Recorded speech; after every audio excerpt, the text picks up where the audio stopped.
then a chance of thunderstorms late.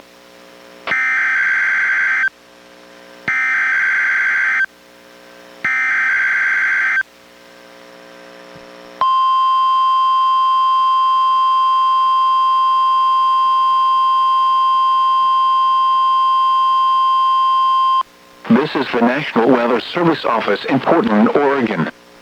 The preceding was a test of NWR weather radio's warning alarm. Tests of these receivers are normally conducted every Wednesday between 11 a.m. and noon.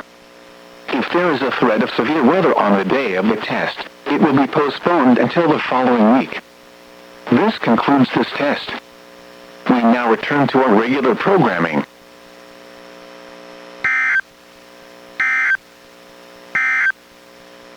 Coastal marine forecast for the waters from Cape Shorewater, Washington to Florence,